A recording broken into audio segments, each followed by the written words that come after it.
유튜브로 읽는 박정희 전기 6권 한 운명적 인간의 나상 경제계 거인 정주영의 등장.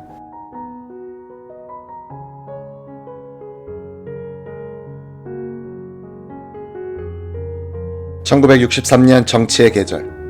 정권을 놓고 치열하게 벌어진 정쟁의 소용돌이에서 박정희가 한국인과 한국 정치를 다루는 원리를 고되게 배우고 있던 바로 그때 경제계에서도 한 거인이 등장하여 시련은 있어도 실패는 없다면서 거보를 내딛고 있었다.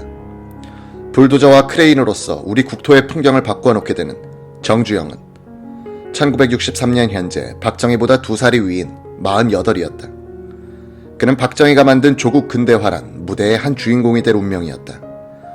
박정희가 정주영을 만들었고 그 후 정주영은 박정희와 대한민국을 더욱 크게 보이도록 할 것이다.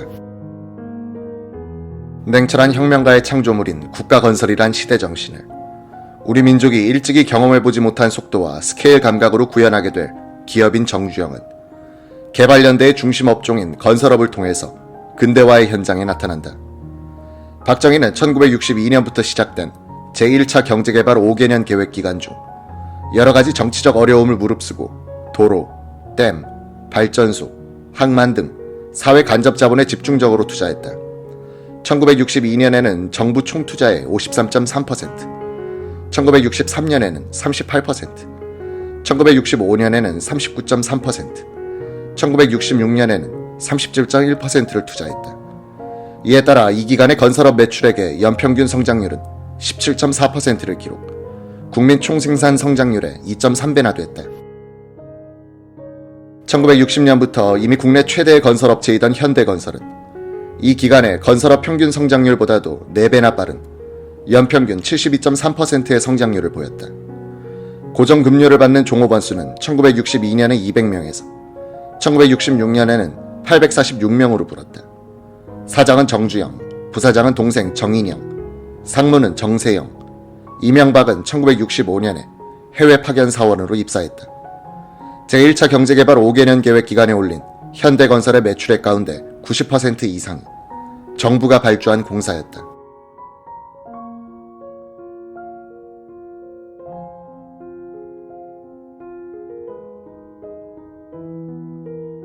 제2, 제3 한강교, 강화교, 거제대교, 부산 감천화력, 영월화력, 군산화력발전소, 진해 사비료공장 부두 건설공사, 울산 부두 확장공사, 춘천 발전댐 등의 건설 목록은 세월이 흐르면서 한없이 길어져 간다. 정주영은 현대그룹의 저력과 경쟁력의 그 원천을 경쟁과 실현의 현장인 건설업에서 단련된 기업 체질로서 설명하곤 한다. 그는 건설업에서 단련된 경영자는 어떤 환경에서도 성공할 수 있다고 말한다. 정주영은 조선업도 쉽빌딩이란 말 그대로 건설업의 일종으로 파악하여 성공시켰을 정도로 건설업에서 터득한 노하우를 다른 업종으로 확장한 기업인이다. 건설업에서 요구하는 경쟁, 시간 단축, 기동성, 집중성, 규율, 임기응변은 바로 압축 성장 시대에 필요한 한국인의 특질이기도 했다. 정주영은 사원들에게 이런 말을 한 적이 있다. 건설업이 가장 어려운 사업입니다. 생리, 언어, 국적, 습관, 그리고 이해관계가 다른 사람들을 끌어모아서 더구나 일이 끝나면 뿔뿔이 흩어지고 말 사람들에게 의욕을 불어넣어가지고 그것도 자연의 모든 악조건과 싸워가면서 이윤도 내고 동시에 경험과 기술을 축적하여 다음 공사로 가야 하는 모든 과정이 일반 제조업과 비교할 수 없습니다. 건설 현장을 성공적으로 치른 사람은 어떤 일을 맡겨도 성공할 수 있다. 이렇게 확신합니다. 1962년 정주영은 미국 국제개발처 AID 차관 425만 달러를 도입해 단양의 시멘트 공장을 착공했다. 연산 20만 톤 규모였다. 차관 도입에 따른 원리금 상환을 정부가 AID 측에 보증하는 방식이었다. 정주영 사장은 이젠 매주 일요일이면 청량리역을 출발하는 중앙선 야간 열차에 몸을 실었다. 단양 건설 현장 근로자들은 금요일 오후부터 호랑이 오나 하고 묻고 다니곤 했다고 한다. 정주영은 어느 날 기차에서 잠에 들었다가 단양역을 지나친 뒤 깨어나 달리는 열차에서 뛰어내렸다.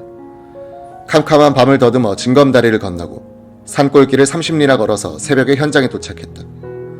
호랑이가 현장에 안 올 줄 알고 느긋하게 아침을 먹으려고 식당에 들어서던 사원들은 들이닥친 호랑이의 얼굴을 보고는 기겁을 했다. 호랑이가 현장을 떠나면 직원들은 공습경보 해제라고 외쳤다고 한다. 매주 일요일 동료만으로는 성이 안 찬 정주영은 수시로 전화를 걸어 예열실 슬라브 콘크리트는 쳤는가, 밀실, 바닥 콘크리트는 했느냐는 식으로 질문을 해댔다. 어느 때는 담당자가 아닌 직원이 전화를 받고 모른다고 대답하다가 정주영의 고함에 수화기를 놓아버리고 도망친 사건도 벌어졌다. 정주영은 서울 원효로에 있던 중기 공장에는 매일, 어떤 날은 하루에 2번도 들러 아침에 다녀갔으니 내일 오겠지 하고 지시받은 일을 내일로 미루고 있던 직원들을 혼비백산시키기도 했다. 일과 시간에 대한 정주영의 다음과 같은 수레는 개발연대의 행동 철학이기도 했다. 나는 아무리 어려운 일에 지시해도 긴 시간을 안 준다. 내일 아침까지 해놓으쇼. 시간을 길게 주면 내일 글피로 밀어놓고 다른 일을 계속하다가 발등에 불이 떨어져 후다닥 지시한 일에 들러붙어 만들어내기 때문에 졸속이 뻔한 쓸모없는 결과가 되기 십상이다. 난 누가 뭐라든 내 철저한 확인과 무서운 훈련, 끈질긴 동료가 오늘의 현대를 만들었다고 믿는다. 선진국을 따라잡자면 그들이 쓰는 10시간을 우리는 20시간, 30시간으로 늘려 시간을 극복하는 것과 유능하고 진취적인 경영자들을 키워내는 외에 다른 길이 없다. 매일이 새로워야 한다. 어제와 같은 오늘, 오늘과 같은 내일을 사는 것은 사는 것이 아니라 죽은 것이다.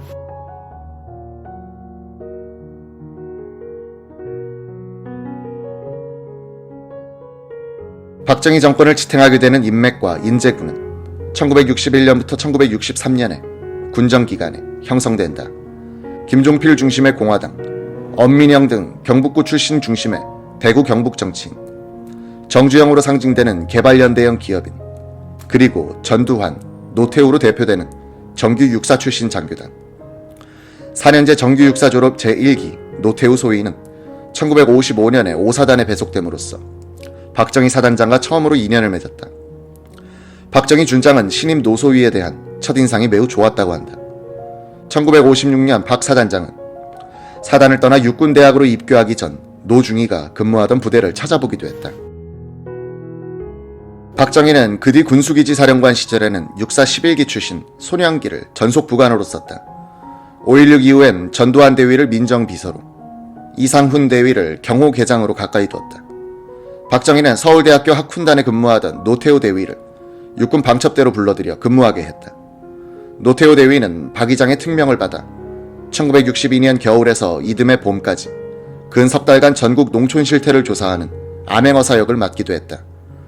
전략농가가 없어졌다는 최고회의의 발표에 대해 언론에서는 반론을 제기하여 박 의장이 직접 노 대위에게 현장 확인을 지시한 것이다. 노 대위는 전국의 벽촌과 산골을 돌아다니면서 농민들의 생활상을 조사했다. 노 전 대통령은 최근 이때의 경험은 그 뒤 나의 현실 인식에 큰 도움이 됐다고 말했다. 설악산 미시령 근처 화전민 불악에서는 인간도 동면한다는 걸 발견했습니다. 부족한 식량을 아끼려고 한 사람이 하루에 삶은 감자 1~2개만 먹고 누워서 잠만 자는 거예요. 그래서 에너지 소모를 줄였는지 의외로 건강하더군요. 박 의장을 독대하여 보고드렸는데 전략농가가 없어지지 않았다는 이야기에 언짢아 하면서도 인간 동명 이야기에 대해서는 아주 흥미있어 하더군요. 박 의장은 전두환, 노태우, 손영길, 이상훈, 최성택, 권익현, 정호용, 김복동 등 많은 육사 11기 출신 장교들을 최고회의, 정보부, 방첩대 등 권부의 핵심 부서에서 근무하도록 했다. 총구와 권력의 생리를 누구보다도 정확히 꿰뚫어보고 있던 박정희는 정규 육사 출신 청년 장교단을 키워서 장차 군부의 중심 세력으로 삼으려는 생각을 하고 있었다. 박정희는 군이 분열하면 정치가 흔들리고 정치가 흔들리면 경제도 돌아가지 않는다고 믿었다.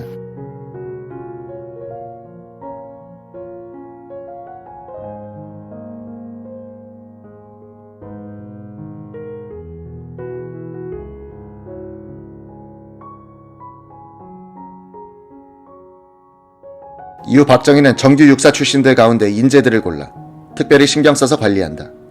1968년 노태우 손영길 중령이 월남 전선에 대대장으로 파견될 때는 두 사람을 청와대로 불러 유경수와 함께 식사를 대접한 뒤 자신이 쓰던 권총, 시계를 선물로 줄 정도였다. 박정희는 전두환, 노태우를 비롯한 엘리트 장교들이 일선 지휘관뿐 아니라 보안사와 청와대 비서실 및 경호실에도 근무하도록 해 자연스럽게 정치도 이해할 줄 아는 장교로 양성했다.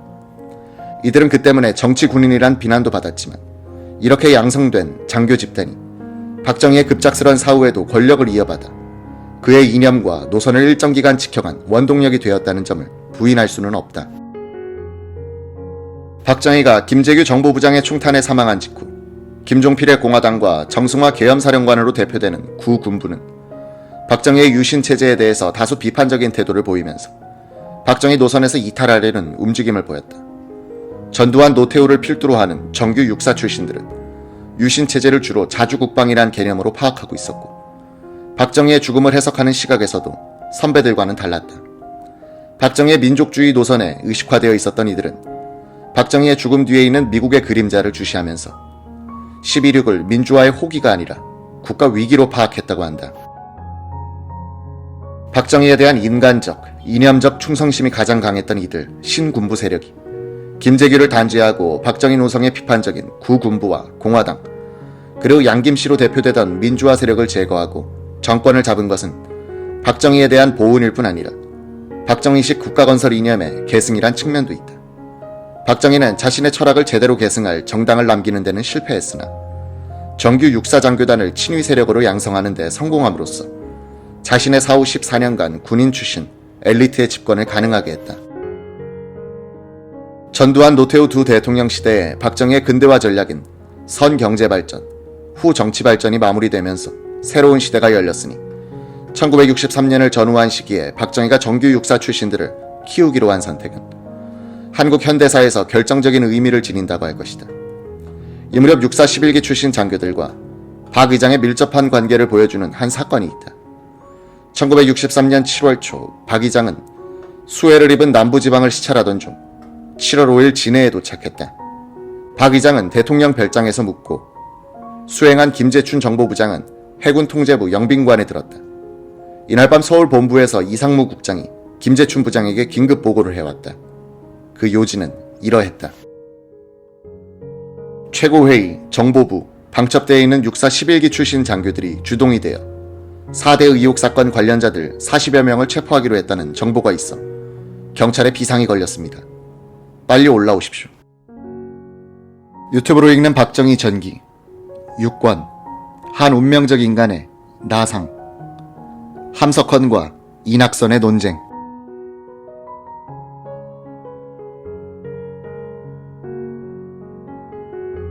김재춘 정보부장은 긴급 상황을 박 의장에게 간단히 보고한 뒤 일찍 진해를 출발 상경했고 박 의장은 그날 오후 올라왔다. 박 의장 일행이 김포공항에서 서울 시내로 들어오는 차 중에는 부관인 손영길 소령이 앞자리에 타고 뒷자리엔 박종규 중령이 박 의장 옆자리에 타고 있었다. 손영길이 들으니 박종규가 의장에게 이런 보고를 하는 것이었다. 정규 육사 출신 장교들이 주동이 된 친위 쿠데타 음모인데 전두환, 노태우, 정호용, 최성택이 관련된 것으로 보입니다. 오늘 중으로 정승화 육군 방첩대장이 각하에게 수사 보고를 올릴 겁니다. 손 부관은 육사 11기 동기생들인 전두환, 노태우 등이 터무니없는 모함에 걸렸다고 판단했다. 그는 상체를 뒤로 돌려 박 의장과 박종규를 바라보면서 설명했다. 각하, 아닙니다. 이건 모략입니다. 이 친구들은 각하를 존경하는 마음이 누구보다도 강합니다. 게다가 대위들이 하면 뭘 하겠습니까? 절대 아닙니다. 박 의장은 진지한 표정으로 부관의 얼굴을 가만히 쳐다보더니 하긴 육군 대위가 알긴 뭘 알아 라고 말했다. 이 사건 수사를 맡았던 정승화 육군 방첩대장은 당초의 첩보가 엄청나게 과장되었음을 알게 됐다. 주로 김종필 계열의 사람들이 자신들에게 불만을 품고 있는 이들 청년 장교들을 거세하기 위하여 불평 불만을 쿠데타 음모 정도로 부풀려 보고한 것임이 드러났다. 이 사건의 중심 인물은 방첩대에 근무하면서 정규 육사 출신 장교들 모임 북극성회의 회장으로 있던 노태우 대위였다. 노태우 전 대통령은 최근 이렇게 회고했다. 그때 우리 동기생들이 모이기만 하면 젊은 기분으로 4대 의혹 사건을 일으킨 선배 군인들에 대해서 불만을 터뜨리곤 했어요. 혁명 정부에 참여했던 선배 군인들이 혁명 공약을 잊어버리고는 부정에 손대고 정권욕에 눈이 멀었다고 흥분하는 장교들도 있었죠. 동창회에서 이런 불만들이 공개적으로 토로되기도 했습니다. 일부 장교들은 김재춘 당시 정보부장의 영향을 받아 반 김종필 성향을 보였어요.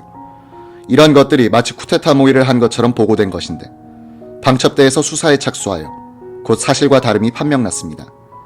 나는 정식 신문도 받지 않았습니다. 정승화 준장도 사실대로 보고했고 박 의장도 납득했다고 한다. 소령길에 따르면 박 의장은 정 장군의 보고를 받는 자리에서 잘하는 아이들인데 뭘 좀 잘못했으면 선배들이 잘 타일러줘야지 하면서 선처하도록 지시하더란 것이다. 이 사건은 오히려 박 의장의 정규 육사 출신들에 대한 총애를 확인하는 셈이 됐다. 1963년 8월 30일 오전 박정희 대장은 강원도 철원군 제5군단 비행장 내에서 저녁식을 가졌다. 박 의장의 카랑카랑한 음성이 스피커를 통해 울려 퍼졌다. 박 의장은 저녁사 도중 목이 메어 울음을 참으려고 기침을 하기도 했다.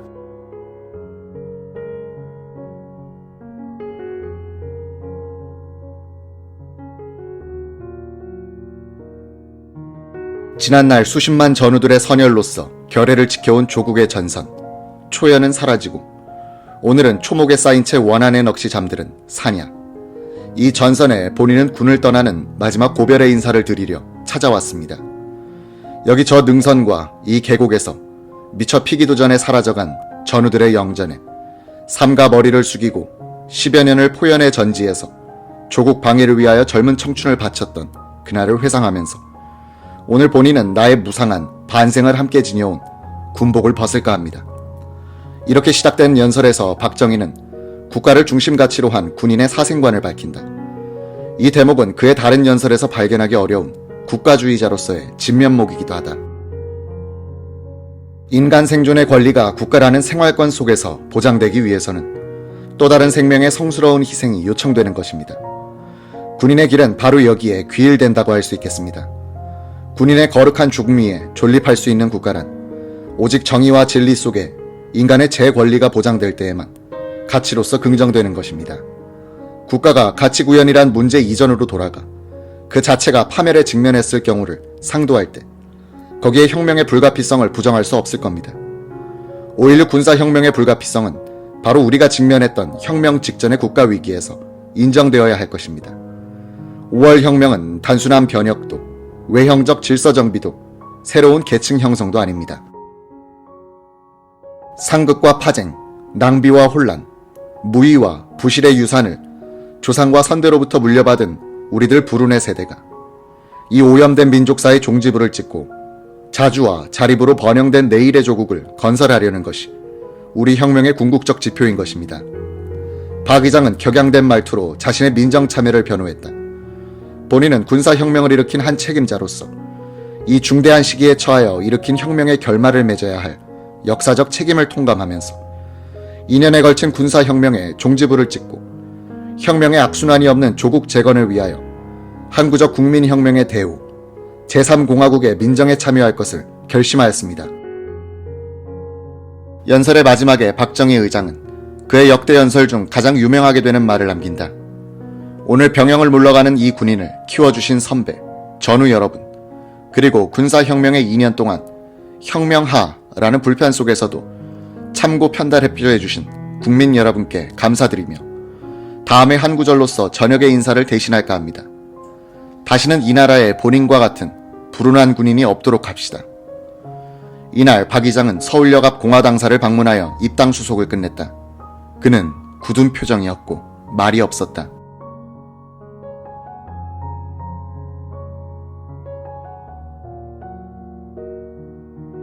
1963년 7월 16일자 조선일보 일면에 종교인 함석헌의 기고문이 3천만의 울음으로 부르짖는다는 제목으로 실렸다.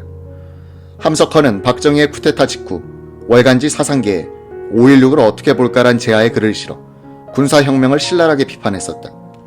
많은 지식인들이 군사혁명의 불가피성을 인정하고 있던 당시 확실하게 이를 공개적으로 비판한 글로서는 최초였다. 7일간 연재된 조선일보 기고문에서도 함석헌은 박정희 정부를 전면적으로 부인하는 주장을 폈다. 박정희님, 당신은 군사 쿠데타를 한 것이 잘못입니다. 나라를 바로잡자는 목적은 좋았으나 수단이 틀렸습니다. 수단이 잘못될 때 목적은 그 의미를 잃어버립니다. 우리의 국시는 반공이 아니라 데모크라시입니다. 함석헌은 7월 22일 오전 서울시민회관에서 귀국 보고 강연회를 가졌다.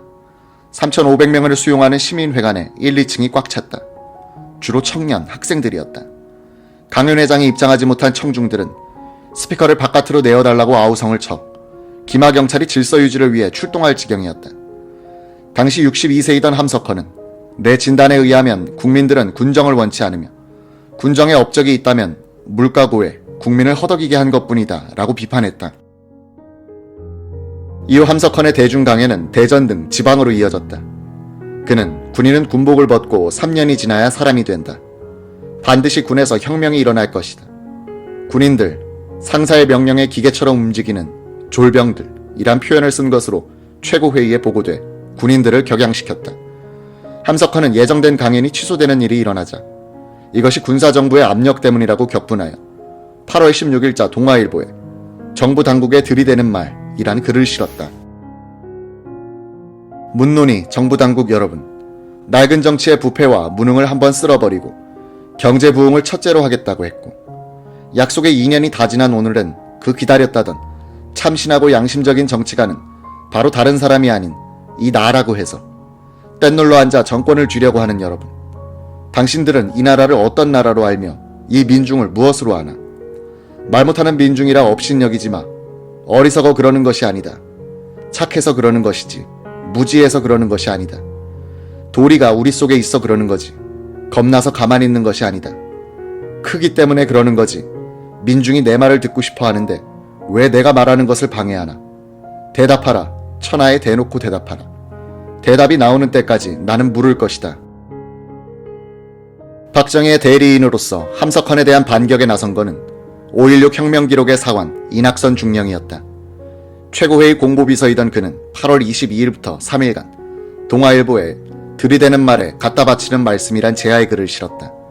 그때 이낙선의 나이는 36세, 60대 민간 지식인과 30대 젊은 장교의 대결이었다. 이 논전은 군과 민, 구세대와 신세대, 서구적 민주주의와 민족적 민주주의의 대결로 의미가 부여되는 제5대 대통령 선거의 전초전이기도 했다.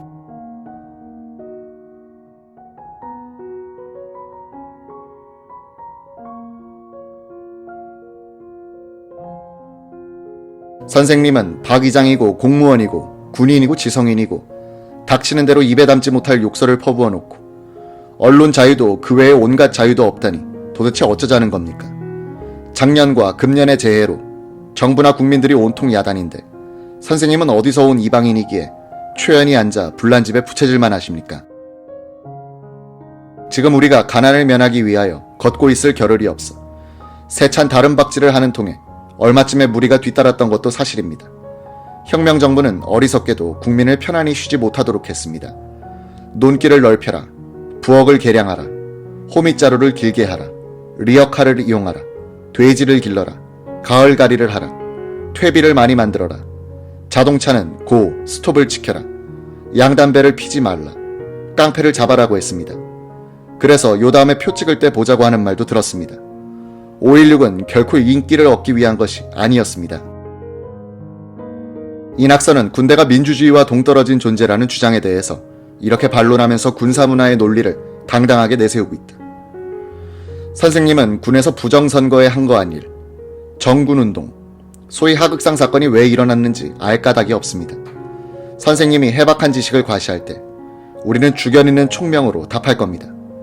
선생님이 뇌조직의 발달을 뽐내신다면 우리는 건전한 심신으로 맞세우겠습니다. 선생님이 개인적 재간으로 덤비신다면 우리는 단체적 협동력으로서 막을 겁니다. 만일 오랜 경험을 앞세운다면 우리는 오히려 짧은 기간 내에 고도로 훈련되고 조직화되고 숙련되고 기계적인 행정 역량으로 반발할 것이고 선생님이 그럴듯한 종교적인 계시, 임기응변의 잔꾀로 견주신다면 우리는 언제나 생각하고 평가하고 다시 숙고하여 결론짓는 반복이 주는 주도한 계획성으로 대할 겁니다. 그리고 선생님이 즐겨 돌리시는 혓바닥 운동이나 자랑으로 하시는 광필에 대해서는 차라리 묵묵한 실천으로 답하렵니다. 유튜브를 읽는 박정희 전기 6권 한 운명적 인간의 나상 사상 논쟁의 시작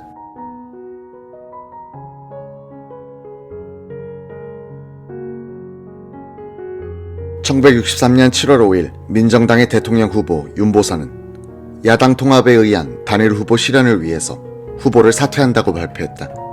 이로써 민정당, 민우당, 신정당, 3야당의 통합운동이 활기를 띠게 됐다. 8월 1일 3당 대표들 400여 명은 서울시민회관에서 통합야당, 국민의당 발기인대회를 가졌다. 8월 14일 박정희 의장은 선거 날짜를 발표했다. 5대 대통령 선거는 오는 10월 15일, 6대 국회의원 선거는 11월 26일, 민정당은 8월 26일 최고위원, 기획위원 연석회의를 열고 국민의당에 통합할 것인가 말 것인가로 격론을 벌였다. 유진산이 이끄는 통합파와 김도연의 반대파는 종일 격론을 벌였으나 결론이 나지 않았다. 유진산, 김도연, 윤보선은 모두 민주당 구파 출신이었다. 윤보선은 신상 발언을 통해서 이렇게 선언했다. 우리는 행동을 통일해야 합니다. 가려면 다 같이 가고 남으려면 다 같이 남아야 합니다. 나는 앞으로 대통령 후보 경쟁에 나서지 않겠습니다. 여러분이 동의한다면 김도연 씨를 통합야당의 대통령 후보로 밀겠습니다. 이로써 당세가 가장 강한 민정당의 태도는 일단 정리됐다. 문제는 구민주당, 신파로 구성된 재건민주당의 태도였다. 야당 통합에 냉담하던 민주당은 신정당의 허정을 대통령 후보로 밀면서 3당 통합 운동에 깊이 관여하기 시작했다. 신정당의 허정과 민정당의 김도연 두 사람을 두고 재야 지도자들이 일종의 모의 투표를 했는데 9대2로 허정이 이겼다. 이렇게 되니 민정당에서는 윤보선에게 다시 출마하라는 압력이 가해졌다. 윤보선은 9월 4일 민정당 간부회의에서 9일 전에 있었던 자신의 대통령 사퇴 선언을 취소하고 통합야당의 대통령 후보로 김도연 대신 자신이 나서겠다고 선언했다. 이처럼 번의에 번의를 거듭한 것은 박정희만이 아니었다. 9월 5일 국민의당 창당대회 겸 대통령 후보 지명대회가 서울시민회관에서 803명의 대의원이 참석한 가운데 열렸다. 다수파인 민정당 계열은 후보 선출 투표를, 반대파는 사전 조정을 주장하면서 격돌의 대회장은 아수라장으로 변했다. 다음날 대회도 후보 선출에 실패했다. 법무장관 출신의 최고위원 이인은 마이크를 잡더니 이렇게 말했다. 국민의당 모습이 이렇게 된 마당에 본인은 책임을 지고 최고위원직을 사퇴하는 동시에 국민의당에서도 물러나겠습니다. 이런 추잡한 싸움을 계속하다가는 박정희 의장에게 패배하고 말 것이라는 점을 경고해드립니다. 9월 8일에 열린 지명대회도 투표조차 하지 못하고 헤어졌다. 다음날 민정당의 통합파를 이끌면서 윤보선의 후보 지명을 위해 혼신의 힘을 다해온 유진산이 안국동의 윤보선 집을 찾아와서 이렇게 간청했다. 대국적 견지에서 선생님께서 대통령 후보를 허정 선생에게 양보하시는 것이 어떻습니까? 이때 윤보선은 의심이 들었다고 했다. 나에게 묘한 말이 들려왔다. 허정 씨가 대통령이 되고 유진산 씨가 국무총리를 하기로 묵계가 되어 있다는 것이었다. 한둘도 아닌 믿을만한 여러 사람들로부터 그런 말이 들려왔다. 나는 그가 변절했다는 생각을 강하게 갖지 않을 수 없었다. 나중에 야당 분열의 불씨가 되는 윤보선과 유진산의 상호 불씨는 여기서 비롯됐다. 9월 10일 비민정당계에서 민정당 측과 상의 없이 선거관리위원회에 국민의당 창당 등록신고서를 제출했다. 민정당도 이틀 뒤 전당대회를 열고 윤보선을 대통령 후보로 지명했다. 이로써 야권 통합은 물거품이 됐다. 그 이틀 뒤 국민의당은 전당대회에서 허정을 대통령 후보로 지명했다. 대통령 선거일을 한 달 앞둔 9월 15일 모두 7명의 후보들이 중앙선거관리위원회에 등록했다. 기호순으로 신흥당의 장희석, 자민당의 송효찬, 공화당의 박정희, 추풍회의, 오재영, 민정당의 윤보선, 국민의당의 허정, 정민회의 변형태, 송효찬은 옥중에서 출마했다.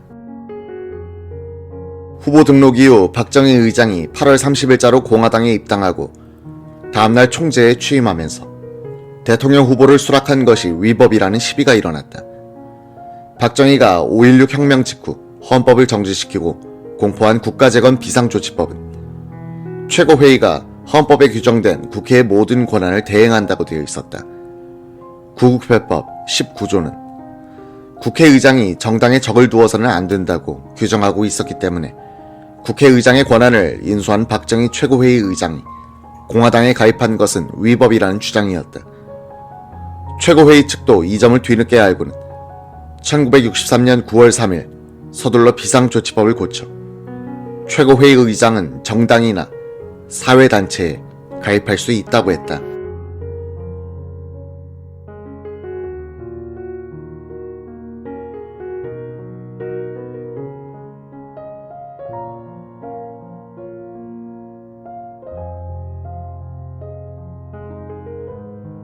공화당은 박정희가 실제로 공화당 당적을 가지게 된 날짜는 심사 끝에 당원 명부에 이름이 오른 9월 4일이라 주장했다. 이 주장이 맞다면 공화당은 당원도 아닌 상태의 사람을 대통령 후보와 총재로 추대했다는 궁색한 이야기가 된다. 이 법률적인 쟁점을 가장 먼저 제기한 사람이 재건민주당 대변인 김대중이었다. 이 법률 문제를 놓고 윤보선의 민정당에서는 사광욱 중앙선거관리위원장을 상대로 박정희 후보 등록 취소, 행정소송 및 효력 정지를 구하는 가처분 신청을 제기하여 선거의 큰 쟁점으로 만들었다. 김대중 전 대통령은 최근에 펴낸 자서전에서 일설에 의하면 이것이 박 대통령이 나를 평생 미워하게 된 최초의 동기가 되었다고 한다 라고 썼다.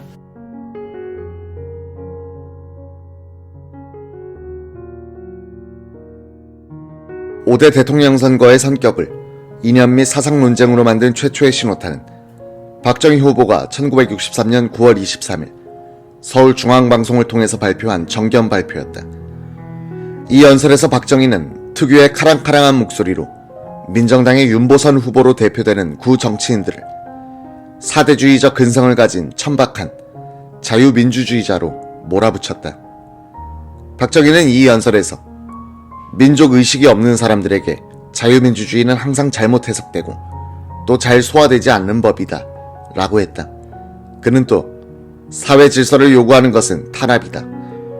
교통신호를 지키게 강요하는 것은 독재다. 외국 대사관 앞에서 데모하는 것은 자유다. 하는 이런 사고방식은 모두 자유민주주의를 잘못 이해하는 것이다 라고 주장했다. 그는 이번 선거를 사상과 사상을 달리하는 세대의 대결이다. 즉, 민족적 이념을 망각한 가식의 자유민주주의 사상과 강력한 민족적 이념을 바탕으로 한 자유민주주의 사상과의 대결이다 라고 선언했다. 박정희는 이런 말로 연설을 끝냈다. 해방 후 우리가 얻은 미국의 원조 40억 달러를 착실히 계획적으로 썼던들 우리는 벌써 자립할 수 있는 국가가 되었을 것입니다. 내가 바라는 한국의 민주주의는 특별한 것이 아닙니다. 우리가 한국 사람이라는 강력한 민족주의 정신을 가지고 그 위에 민주주의를 착실히 성장시키고 질서 있는 사회 환경 속에서 국민 각자가 부지런히 일하고 정부가 국민의 세금을 아껴 건설 또 건설로 줄다름칠 때 우리 한국은 빛나는 나라가 될 것입니다. 국민 여러분 속지 맙시다. 그리고 부지런히 일합시다.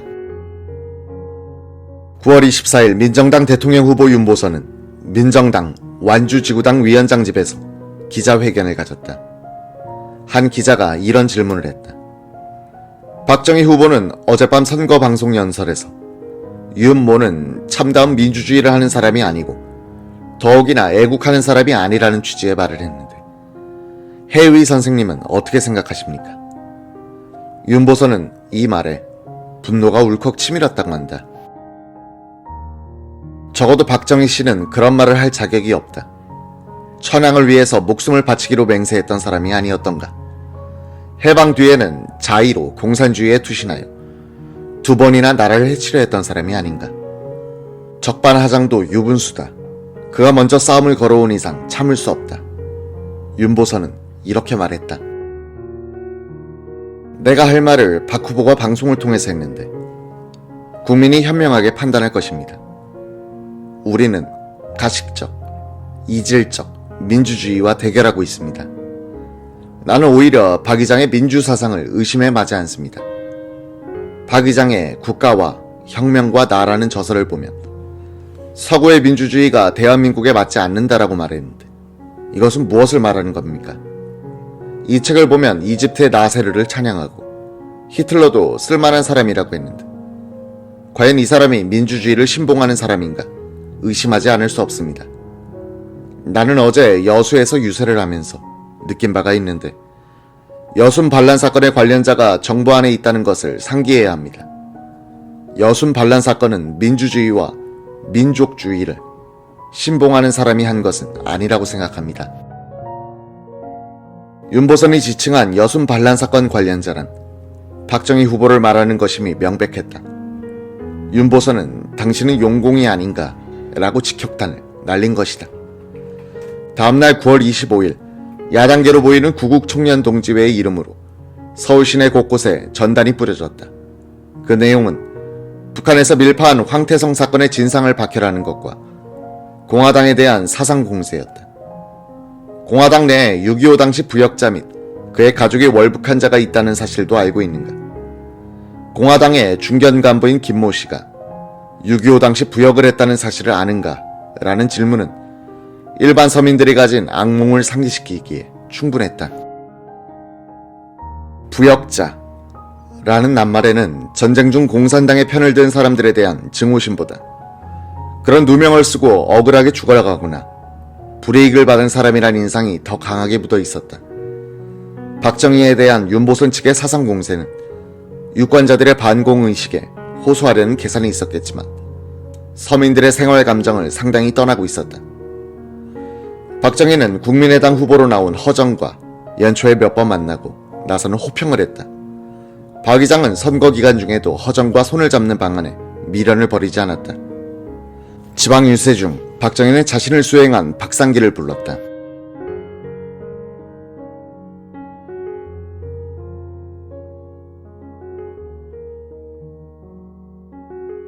오늘 밤 차로 서울을 좀 가셔야 되겠소. 김현철 수반과 김영옥 부장이 잘해본다고 했는데 소식이 없어요. 내 생각에는 허정씨가 승낙만 한다면 외무, 국방, 경제만 빼고 반 정도의 내각은 맡겨도 좋을 것 같지만 박 의장은 대화 중에 3가지를 암시했다고 한다. 지금의 선거전에서 승리를 낙관할 수 없다. 선거에 이긴다 하더라도 전국의 안정이 어렵다. 허정과 그 측근 인물들을 온건하고 신뢰가 간다. 박상길은 서울로 올라와 김현철, 김영옥의 대허정 접촉 결과를 알아봤다. 심도 있게 이야기가 진행되고 있긴 했으나 전망은 어두웠다. 김영옥 정보부장의 거친 접근법은 허정에게 유쾌하지 못한 인상을 주고 있었다. 유튜브를 읽는 박정희 전기 6권 한 운명적 인간의 나상. 이만섭 기자가 본 박정희.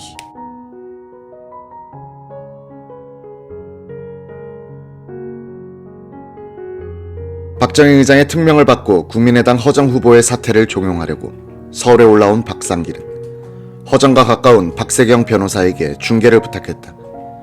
박 변호사는 어려울 것이라면서도 허정과 접촉해본 뒤 박 의장과의 합작은 불가라는 그쪽 입장을 전해주었다. 10월 2일 허정 후보는 군정 종식을 위해서는 야권 단일 후보가 성취되어야 한다면서 후보 사퇴를 선언, 사실상 윤보선 지지로 돌았다. 그 5일 뒤엔 옥중 출마한 송유천 후보도 야권 단일 후보를 위해 후보를 사퇴했다. 이로써 5대 대통령 선거는 박정희, 윤보선 대결로 압축됐다. 허정과 송유찬의 후보 사퇴 선언은 선거 유세에 청중 동원역에서 윤보선이 월등히 앞서 나간 것과도 관계가 있었다.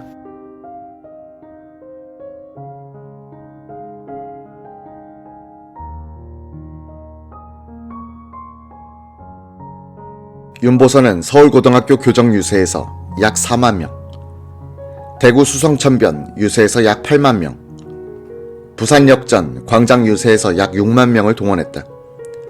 야당의 어느 후보보다도 많은 것은 물론이고 박정희 의장의 청중 동원수를 능가하는 인기였다. 10월 5일 서울 남산 유세에서 윤보선이 약 15만 명의 청중을 모은 날, 박정희는 대전 유세에서 약 4만 명을 모았다. 박정희가 제기한 가식적 민주주의자 대 민족적 민주주의자란 이념 논쟁보다는 윤보선 후보 측에서 제기한 군정종식, 거물간첩 황태성과 박의장의 연루, 박의장 및 공화당의 용공성 의혹이 훨씬 쉽게 국민들의 가슴과 뇌리를 자극했다. 선거 유세 전에 주도권을 윤보선 후보가 잡은 것처럼 보이게 만든 것은 언론의 공정보도였다. 텔레비전 방송이 없던 시대에 언론을 주도하던 신문들은 야권 후보들에게 더 많은 지면을 배분, 박 의장이 수세로 보일 정도였다. 10월 9일 윤보선은 안동 유세에서 과격한 발언을 했다. 민주공화당은 공산당 돈을 가지고 공산당 간첩이 와서 공산당식으로 조직한 정당이다. 북괴 무역부상 황태성이 20만 달러를 가지고 왔는데 김종필 씨가 그를 조선 호텔에 모셔다가 서울의 밀봉 교육 장소를 5군데나 만들어 놓고 공산당식으로 점조직을 했다. 이 안동 발언은 사실 검증 없이 주요 신문의 일면 머릿 기사로 올라갔다. 한 중앙지는 공화당은 공산당 자금으로 조직이라는 제목을 일면 머리에 크게 뽑았다. 윤보선은 자신의 회고록에서도 황태성이 공화당과 관련되어 있었다는 주장을 계속했다. 무력으로 정권을 탈취했는데 그러한 사건쯤 그냥 덮어버리고 넘어가는 것은 별로 어려운 일이 아니었을 것이다. 언론조차 군정의 엄격한 통제를 받아 기사를 함부로 쓸 수 없었고 사실을 사실대로 밝힐 수 있는 자유도 없었을 때였다.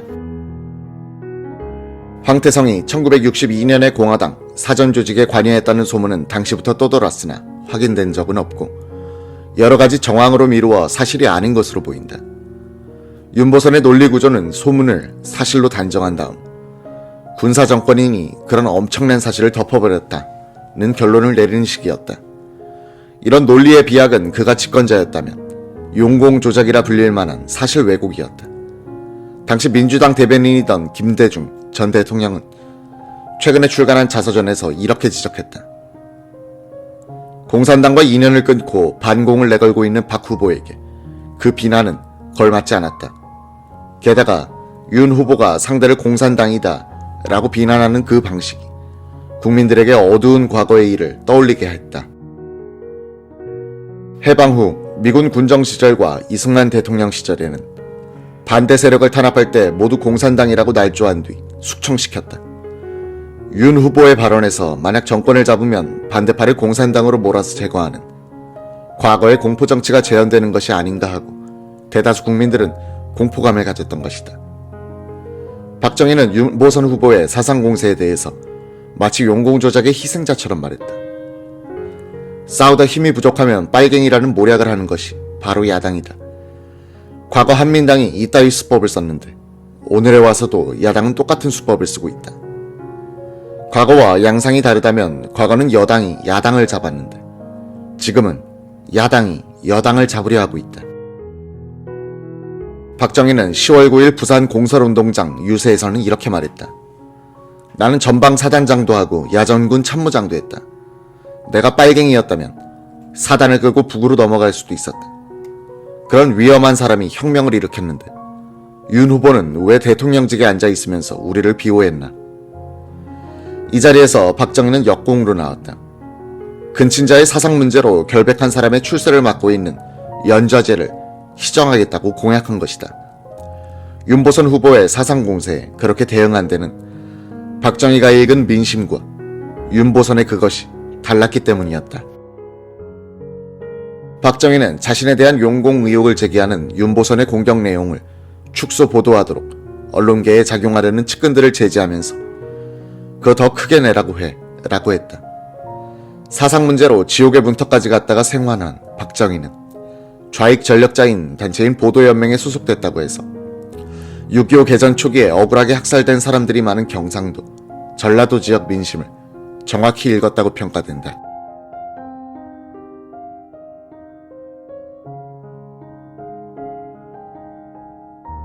5.16 혁명 직후 동아일보 정치부 이마섭 기자는 윤보선 대통령의 민정이양 촉구 발언을 보도했다는 이유로 육군 형무소에 수감된 적이 있었다. 2달 후 석방되어 다시 최고회의를 출입하는 기자가 됐지만 혁명정부에 대한 감정은 좋을 리가 없었다. 이듬해인 1962년 10월 10일 박 의장의 울릉도 시찰 때 단독 인터뷰를 하면서 1박 2일을 함께 지낸 뒤 이만섭 기자는 박정희란 인물을 다시 봐야겠다는 생각을 갖게 된다.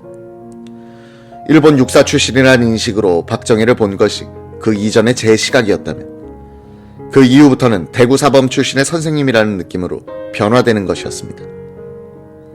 이 어른은 만날수록 자립경제, 자주 국방에 대한 집념과 강한 민족의식을 느끼게 했습니다.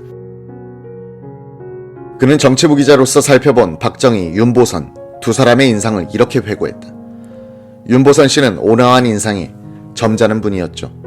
그러나 귀족 출신이라 그런지 서민의 어려움과 고통을 모르는 분이었습니다. 거기에 비해 박정희 씨는 가난한 농민의 아들로 태어나 서민의 아픔을 느끼던 분이셨죠. 윤보선 씨 댁에 가면 윤 씨는 화려한 비단 보류가 깔린 방 가운데 의자를 두고 거기 앉아 기자를 만났습니다. 집도 궁궐 같은 저택이었고 박정희 후보는 정반대의 이미지를 갖고 있었습니다. 서구식 건물인 의장 공간부터 달랐고 찾아가면 소탈하게 만나주는 것이 우선 서민의 냄새가 몸에 밴분이라는 걸 느끼게 됩니다. 윤보선 씨에게는 없는 불타는 정열이 박정희 씨에게는 있었습니다. 큰 차이였어요. 이만섭은 이런 차이점들이 객관적 위치에 머물러야 할 기자의 마음을 흔들게 한 원인이라고 했다. 마음이 자꾸 박정희 씨 쪽으로 기울어지고 있었습니다.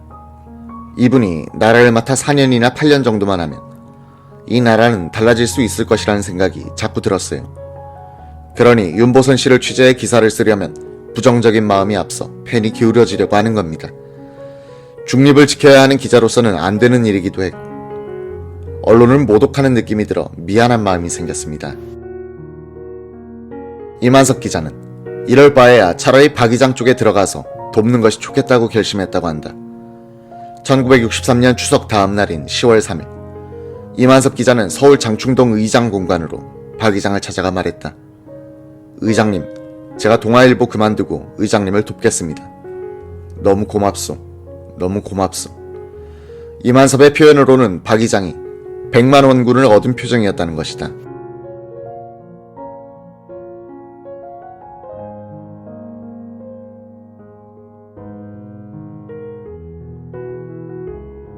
의장님, 저는 구 정치인들처럼 무슨 감투나 돈을 원치 않습니다. 내가 왜 박정희 의장을 지지하는가 그 이유를 대중들에게 밝힐 기회만 주십시오. 후보 지시 연설을 하게 해달라는 요청에 박정희는 즉시 이유락 공보실장에게 전화를 걸었다. 이번 유세반에 동아일보 이만섭 씨를 넣을 테니까 같이 하도록 합시다. 이만섭 기자는 동아일보에 사표를 제출한 뒤 자신의 연고지인 대구 유세장에서부터 끝까지 박정희 후보와 선거 유세를 함께했다.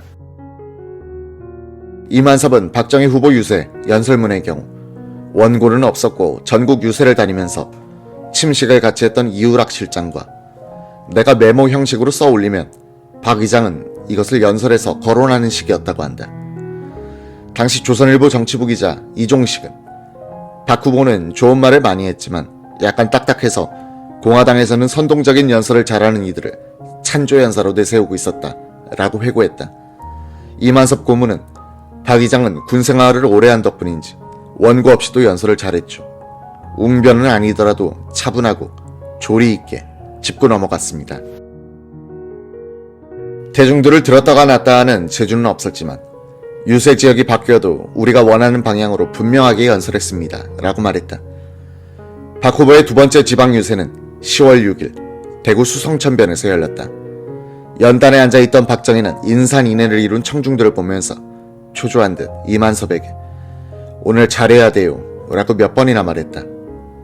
이호상의 사회로 시작되는 이날 유세에서 첫 연사로 연단에 올라선 이만섭은 공격적인 연설을 했다. 이 나라의 대통령은 가난한 서민 출신이어야 하고 또 이 앞에 앉아있는 구두닦이 소년 이런 사람들이 열심히 공부해서 나중에 이 나라의 대통령이 되어야 합니다. 그래야 이 나라를 가난에서 구할 수 있고 잘 살게 할 수 있습니다. 윤보선 씨는 사람은 좋지만 한여름에도 세무장갑을 끼고 농민들과 악수를 하는 귀족입니다. 서민의 고통을 모르는 이런 사람이 대통령이 되면 나라를 어떻게 가난에서 구하겠습니까? 이 연설에 청중들은 열광했다고 한다. 이만섭이 연설을 끝내고 자리로 돌아오자 박정희 후보는 야 대웅변가야 라며 담배 한 대를 권했다. 박 의장과 이만섭이 담배 피우는 장면을 청중 속에서 목격한 이 씨의 아버지 이덕상 옹은 그날 저녁 아들을 불러다 앉혀놓고 국가원수와 단상에서 어떻게 맞담배질이냐 라며 호되게 나무랐다고 한다.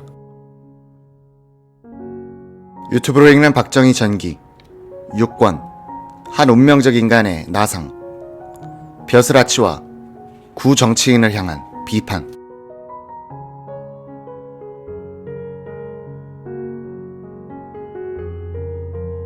1963년 10월 6일 대구 유세에서 박정희 후보는 고향에 돌아온 안도감 때문인지 상당히 고무된 기분으로 공격적인 연설을 한다. 나는 아무리 미국과 우리하고 관계가 그렇다 하더라도 이러한 거지국어라는 원조는 받을 수 없다. 이겁니다. 우리가 우리 스스로 우리의 경제를 재건할 수 있는 계획을 딱 세워놓고 미국 사람들에게 원조를 받을 때에는 우리에겐 이런 걸 원조해 주시오. 이런 걸 좀 해달라. 그리고 소비 물자만 주지 말고 건설 자재를 좀 달라. 먹고 당장 없어지는 것보다도 시멘트 한 포라도 더 달라. 철근을 하나 더 달라. 그래서 공장이라도 하나 더 지어달라. 그런 걸 우리가 사전에 계획을 딱 지어놓고 미국 사람들과 협조를 해서 우리한테 꼭 필요한 것을 받자 이겁니다.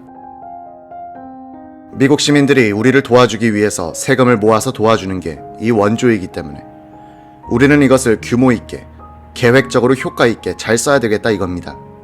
그래야만 미국 사람들도 우리한테 도와준 보람이 있을 것이고 우리도 또 우방 국가로서 원조를 받아서 뒤에 무엇이 남아야 그 은혜에 대해서 보답할 수 있는 그런 길이 되는 것이지. 주면 똑 한강물에 돌 집어 던지듯이 어디로 들어갔는지 전혀 모르는 이런 식 원조. 모래사장에 물 붓는 것과 마찬가지로 주면 없어지고 과거에 우리 구 정치인들이 미국에서 수십억 불의 원조를 받아다가 어디다 썼습니까? 얻어올 적에는 그런 거지식으로 얻어와서 가져와서는 돌아올 때는 국민들에게 논아준다 그러고 돌아온 뒤에는 저거들끼리 쏙쏙 논아먹고 뭐가 남아있습니까? 그날 저녁 숙소인 대구 수성 관광호텔로 돌아온 박정희 후보와 일행은 저녁을 마친 뒤 각자 다음 진주 유세를 위한 준비로 바빴다. 박정희는 유세 요원 이만섭을 부르더니 여보 이만섭씨, 나 오늘 한솔 선생 처음 뵀는데 사회를 참 구수하게 잘하시대. 내일부터 그 어른 모시고 합시다 라고 했다.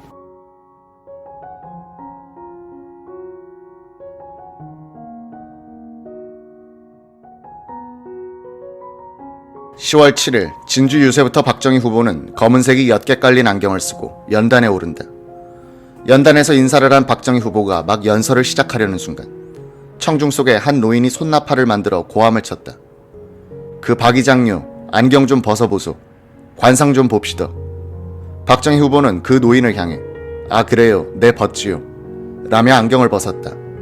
얼굴엔 불쾌한 빛이 역력했다. 박 후보의 연설이 끝나자 고함쳐 안경을 벗게 만든 노인이 다시 한번 고함을 쳤다. 아 그 관상보이 대통령 되겠다. 이 말에 박정희의 얼굴에는 짧은 미소가 돌았다고 한다. 이만섭은 옛날 같으면 상상도 못할 일인데 참 민주주의가 좋기는 좋다고 혼잣말을 했다. 진주 유세에서 박정희 후보는 임진왜란 당시의 진주성 싸움과 6.25를 예로 들면서 예나 지금이나 나라를 지킨 것은 군인과 민중이요 나라를 망친 것은 벼슬아치와 구정치인이었다고 비판했다. 박정희 후보는 또 그러한 위선적, 사대적 정치인이 주장하는 민주주의는 서구에는 맞지만 한국의 토양에는 맞지 않는 탱자 민주주의라고 야유도 한다. 여러분, 이 책상 위에 마침 이걸 누가 갖다 놨는지 모르겠지만 이게 아마 탱자일 겁니다. 유자입니까? 아, 잘 몰랐습니다. 우리나라에 탱자라고 있죠. 어느 식물학자가 몇 년 전에 일본에서 밀감나무를 이식해다가 자기 집에 심어가지고 잘 가꿔서 키워놨는데 몇 년 지나고 난 뒤에 열매가 열렸다 이겁니다.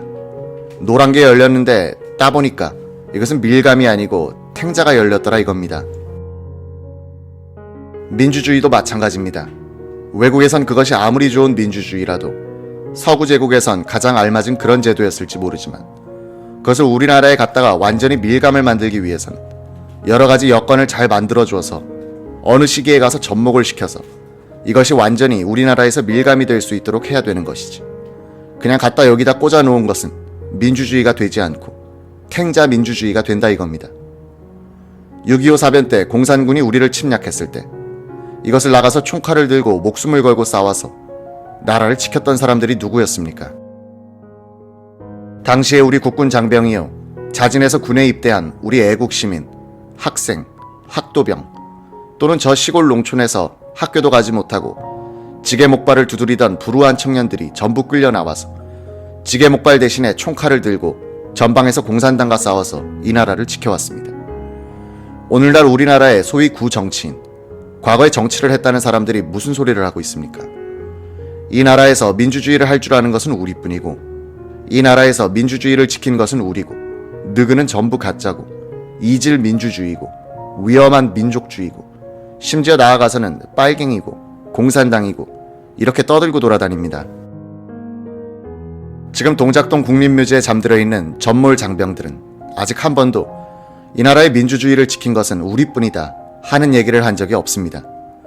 누가 진짜로 이 나라에서 민주주의를 지키고 민주주의를 수호해왔고 누가 거짓말, 껍데기 민주주의를 해왔느냐, 국민 여러분들이 더 잘 아실 것입니다.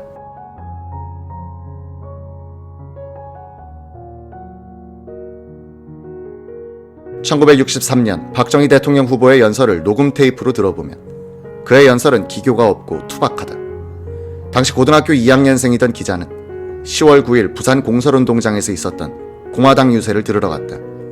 박 의장의 연설은 한마디로 재미가 없었다. 선동과 우스갯소리가 없었기 때문이다. 박 후보는 그냥 차분하고 깐깐하게 연설하니 청중은 흥분하거나 웃을 일이 없었다. 박정희는 또 대중 앞에 나타나 연설하는 것이 뭔가 어색한 듯 몸에 맞지 않았을 뿐 아니라 수줍어하는 표정이었다. 36년이 지난 뒤 다시 듣는 박정희의 연설은 달랐다. 그의 연설에는 구체성과 실질이 있고 비전이 있었으며 무엇보다도 열정이 느껴졌다. 그가 연설에서 약속한 것이 대부분 실천되었음을 확인할 수 있는 지금 그의 연설은 당시의 청중이 아니라 역사를 향해서 미래를 향해서 토로한 웅변이었음을 알 수 있다. 박정희는 5대 대통령 선거 유세에서 군사문화의 효율성과 복종심 그리고 희생정신을 적극적으로 옹호했다. 함석헌, 이낙선, 지상논전에서도 잘 드러났지만 이 선거는 군사문화의 실천력과 민관문화의 명분론이 대결한 장이기도 했다. 10월 8일 마산 유세에서 박정희는 이렇게 말했다. 어제 어떤 소위 우리나라의 자칭 지도자라는 사람이 아마 이 고장에도 다녀갔는지 모르겠습니다.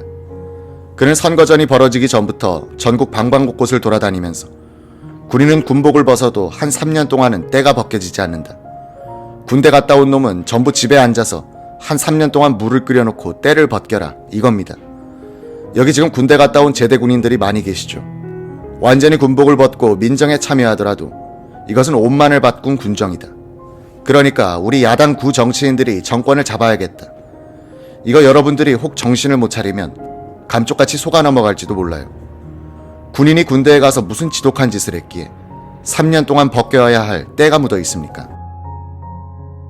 저부터 수십 년 동안 군에서 복무를 했고 군에서 잔뼈가 굵었지만 군인이 군대 가서 배운 것은 또한 여러분들 자제가 군에 입대해서 2, 3년 동안 배우는 것은 그야말로 앞으로 국민으로서 건전한 정신적인 기초를 군대에서 닦아주는 것입니다.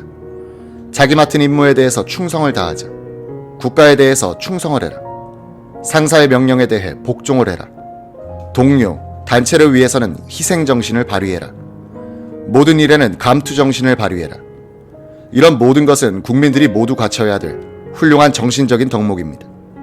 그런데 모처럼 배운 것을 집에 와서 3년 동안 또 벗깁니까?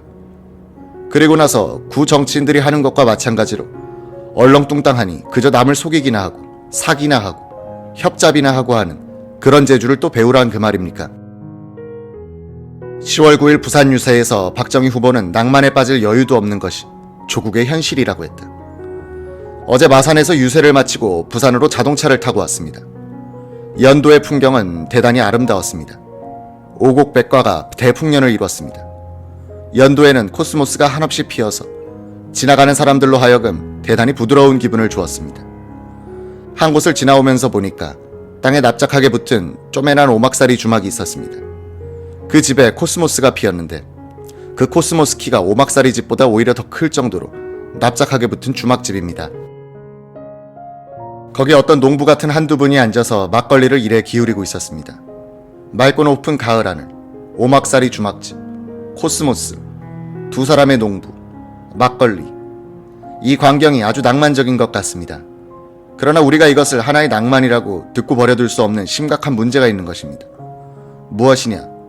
금년과 같이 이렇게 풍년이 들었더라도 우리나라는 식량 하나 자급자족을 못하는 그런 형편에 있다 이겁니다.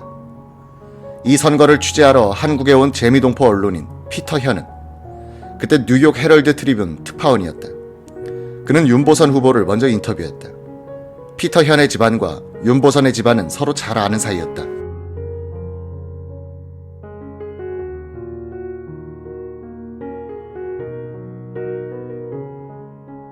피터 현은 장면 정부 시절 프랑스 주재 한국 대사관의 문정관으로 일하다 5.16 쿠데타가 터지자 장면 정부 임명자로 찍혀 면직됐다.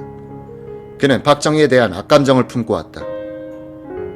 피터 현은 윤보선을 만나 인터뷰하면서 대단히 실망했다.